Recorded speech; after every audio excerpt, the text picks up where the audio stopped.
I'd love to help save you money and help you invest in a great everyday carry knife. So what questions should you ask yourself when you're buying an EDC knife? Question number one, what are you using it for? If you're using it to cut open boxes from Amazon, cut some jute twine, open up envelopes, maybe consider something as simple as the CRKT Squid. Compact little knife, relatively low in cost, but it's going to do basic cutting jobs for you. Nothing super fancy about it, but it's going to get the job done. So maybe you're just using it once a day, once every couple days. Maybe on the other hand, you're in the outdoors all day long. Maybe you're in a factory, you're using a blade all throughout the day. Maybe you want to look at the Cold Steel Voyager. This is a great utility knife. It's got a longer blade than the Squid, obviously. It's got that nice textured handle, so it really locks in. This could be a great overall utility knife, especially if you need to use a knife all day long. Maybe you're in law enforcement or military. You want to consider something like the Spyderco Assist. The Assist has partial serrations. It's got a whistle built in, a glass breaker. So a lot of functionality for this knife if you work in EMT, if you're a firefighter, you're in law enforcement, military.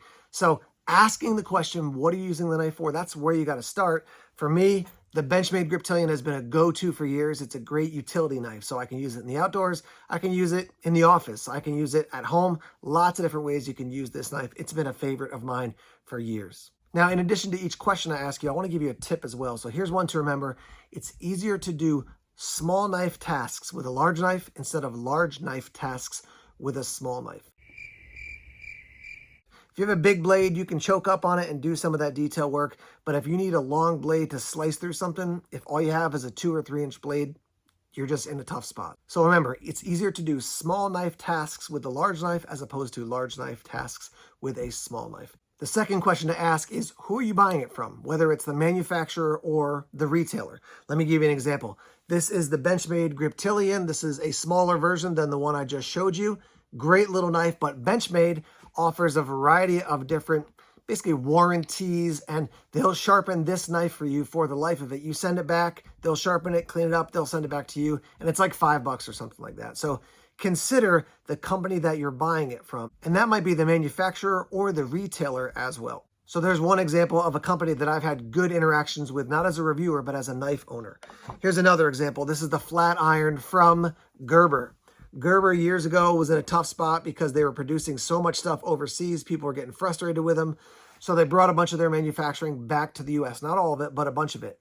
But they're a company that's based in the US. They work with a lot of big box stores like Walmart. So are you going to get a personal interaction with them? It's hard to say. I can't say one way or the other because I haven't had issues where I've sent a knife back, but that's something to consider. I've got the Steel Will Modus here, and I've got the Chipmunk from Vids. So check those knives out.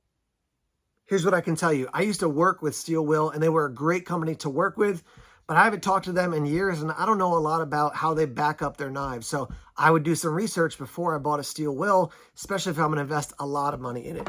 Vids I've worked with a lot recently, and they have been great. They make a really solid knife, and they've got a good program to basically take care of you if you have issues. So again, think about the company that you're working with. Nobody wants to send a knife back to be fixed.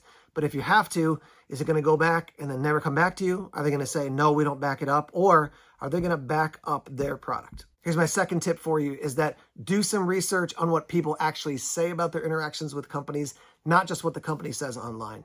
Because the company could say one thing online and then you do some research on the knife forums and all of a sudden you realize, yeah, these people actually don't back up their warranty that well. So do some research about what people's actual experience is with the retailer or the knife manufacturer. The third question to ask is about the steel that you're going to get. Let me give you a couple examples here. This is the Benchmade Adamas. This is a cool knife, very tactical looking. This is in D2 steel. That's a very rugged steel. They gave that steel to this knife because it's going to be a heavy use knife. So that's going to keep an edge really for a long time. And because Benchmade is a good quality company, it's going to be basically the heat treat, the whole building process of the knife. It's going to be excellent. So there's maybe not a super high cost steel, but it's a very rugged steel. This is the SE Zancudo. It comes in AUS-8, which is not as high grade of a steel, but it is easy to sharpen. So if you're somebody who's like, I don't want to sharpen my knife ever, then maybe get something that's just you can just use it a ton and not have to sharpen it. If you don't mind touching it up, AUS-8 is not a bad option. Now, I just got this one from O-Knife. This is the Rubato, and it's in 154 cm, which is one of my favorite steels. So it's not as expensive as an S30V, but it keeps an edge really nicely, and it has good resistance to corrosion. So maybe it's a little bit higher than an AUS-8, but it's just a solid steel I've found overall. If you want to go up even higher in steels, this is from a company called Katana, and this is an M390. This is a really high-end steel, so it's going to cost you quite a bit more. For some people, they're like, yeah, I'll invest in a high-end steel, but don't forget, if you maybe roll an edge or something, you're going to be heartbroken. So maybe invest in a lower-end steel and work up to higher end in the future as you become more comfortable with knife use and sharpening. My third tip there is figure out how you feel about sharpening knives and continue to improve at it. I don't think I'm a great knife sharpener. Part of the reason is because I get knives to review so I can move on to another knife without having to just focus on one blade and keep sharpening it. But if you don't like sharpening knives, get a steel that's going to hold up. If you don't mind sharpening knives, then touching it up or sharpening it on a regular basis, maybe not as big a deal, so you can get a lower grade steel. Question number 4, how much does it weigh? I just got this knife in a battle box from Fox Knives. This thing is super, super lightweight. It's because of the handle material. So I'll roll in the weights of these 4 knives I'm going to show you. This is really lightweight. I like it. I could even go jogging with this thing in a pair of like running shorts. So that's how lightweight it is. Something like this. This is the Spyderco Delica 4. Check that guy out. That's that FRN handle and very, very lightweight. Again, not as lightweight as that Fox Knives, but a very lightweight knife. Maybe you don't mind weight and you're willing to go to something a little bit heavier. I've got this big, beefy folder from Gerber. Now, this is an automatic knife, and there are other things to think about there, but this knife is heavy. I couldn't wear this in like a pair of khakis or even light shorts because it would like start to pull down the pocket or even my waist a little bit. So I wouldn't want to carry this unless I was wearing probably a pair of jeans. So think about the weight of your knife. Here's another very light one. I just got this from Vostede. I mean, you can tell just by looking at it, it's a smaller knife, and also that kind of translucent plastic handle. It's going to be very lightweight. So in general, I'm not a person who's too concerned about weight, but think about that, how it relates to how you're carrying, and if you're comfortable carrying a heavier knife all day long. Here's my 4th tip, which is think about what you're carrying in addition to your knife. Do you carry a flashlight? Do you carry a wallet or a phone in your front pocket? Do you carry a pen, a notepad? If you got a lot of stuff, every little bit of extra weight, all of a sudden now you've got tons of weight in your pockets because of the things that you're carrying. So think about not just the knife weight, but what additionally are you carrying in your pockets that could add just overall weight to your person that day. The next question is to think about the length of your actual blade. So here is the QSP Pelican. As you can see, that's a pretty long blade there. I'll roll in the details at the bottom of the page here. So you got to think about what are you using your knife for, and do you need a longer blade? That's going to connect to legal questions we'll mention in a second. Here's the TI Slide. Compare these 2 blades. This is from the Daily Carry Company. Again, this is from QSP. Take a look at this little knife. And you can see that's a tiny, tiny little blade there. So maybe you don't need a huge cutting edge. Maybe you just need a short cutting edge. You got the Pelican and the TI Slide, 2 totally different ends of the spectrum. We've got the Ace Nibbler. This is from the Giant Mouse Company. So cool looking knife, but very short blade. I'll show you one of my favorites. This is from my buddy Ben. This is the Banter. And he actually chose the size of this blade because he said it does the majority of the tasks that he wants it to, including carving, cutting apples at home. I mean, just some basic indoor and outdoor tasks. So think about the length of the blade when you're purchasing a knife. My 5th tip for you is think about what I call scary knife syndrome. Maybe you have a knife that you really like, but when you take it out, people are like, whoa, this guy's crazy. So just be aware, you don't want to freak people out that every time you take out your knife to, cut something for lunch or cut open a package, they get really scared. Scary knife syndrome, it's a real thing, especially for people who don't feel comfortable around pocket knives. All right, 3 more questions.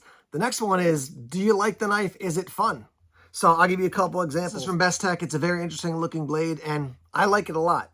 I remember showing this to other friends, and they were like, that is an ugly knife, but I like it. So between the black and the red on the handles, the kind of jimping or the texture on the top of the spine here, I just think it's a cool knife. Maybe you like different color knives. This is the Sheepdog from Kaiser. That purple, it really, really pops. Here's the Canary from QSP, that yellow handle. Very unique and different. This is a knife from Kubery that I got a while ago. I just think it's a cool looking knife. Like, check out the profile of that thing. It's just kind of weird. It's almost like a slug or something, but I like the colors. I like the accent. So for me, this is a knife I will carry because I think it's cool. I'll show you one more again from my buddy Ben over at nafs.com. This is the Lander. And the cool thing about the Lander is you can swap out these scales on the handle really quickly. It came with black. He sent me purple as well. So I can swap these out. There's also lots of different types of scales for the Lander. So if you're someone who wants to make your knife unique depending on the day, maybe the Lander is a good option for you. Choose a knife, not just that just has good function, but choose a knife that you really like. My 6th tip for you is enjoy the knife, but don't choose form over function. Get a knife that you can enjoy, but also that it's definitely going to do the jobs you need it to do. Make sure that is a useful tool for you in your EDC. Question number 7 is, do you understand the laws in your state when it comes to knives? So I'll give you a bunch of examples here. This is a slip joint knife. This is from Benchmade. It means that there's no button or mechanism that completely locks it into place like you would with a lot of other knives that have a frame lock or maybe a liner lock. This one, if you just hold it and then push down on the knife, on the blade part, it's going to fold back into the handle. So in a lot of states, that's going to be way more compliant than other forms of locking mechanism. So that's something to be aware of. This is the Kershaw Launch. It is an auto knife, but because it's under 2 inches, you can actually carry this in California. Now this thing is a very small blade, but if you're like, I really want to carry an auto knife, I want something unique, this Launch, and there's like a ton of different Launch knives out there by Kershaw, but this Launch you can carry in California because it's California legal. So know the laws in your state. One of the classic knives a lot of people like is your Swiss Army knife or your Victorinox knife.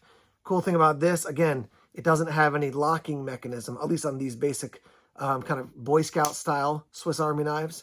Some of the other ones, like I've got a Victorinox here, this actually has a back lock, so that's going to be different.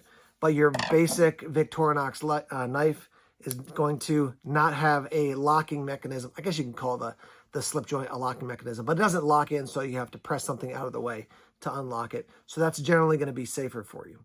Tip number 7 is be aware when you're carrying your knife into another state. So I live in New Hampshire. Maine is like 25 minutes away. Massachusetts, 25 minutes away. Vermont's a little bit further, but I can go to a bunch of states in a very short amount of time. So I need to be aware if I'm carrying a knife to another state, particularly Massachusetts, because they have more restrictive laws overall compared to New Hampshire, which doesn't have very restrictive laws overall and definitely around knives. So if you're traveling out of state, be aware which knife you're bringing to that new state. Last thing to ask yourself is, how much am I going to pay for this knife? How much am I willing to pay for this knife? I'll give you a couple different examples of knives across the spectrum. So this is the Shark Belly from Gerber. You can pick it up on Amazon for about $35 right now. Very basic knife. I think it's 420. Yeah, 420 high carbon. It's a basic knife. It's going to do the job nicely. And if you lose it, all right, you're out $35. That's not the end of the world. You spend a ton of money, you lose a knife, you're going to be really sad. Now, on the other end, we have something like the Benchmade Osborne. This is a limited edition Osborne. I call this my Spider-Man knife. Very unique design there. These are going to run over $240 for just the basic one. Something like this is moving into like a collector's item. So you're going to spend a ton of money. Are you willing to do that for a knife that you may be concerned about? I'm going to lose it. I'm going to break it. I might misplace it, whatever. Just think about how much money you're going to spend. In the middle, you've got this QSP. This is the Penguin in 154 cm. This one right now is going to run around $100, but there are different versions of this. They have so many versions of this, actually.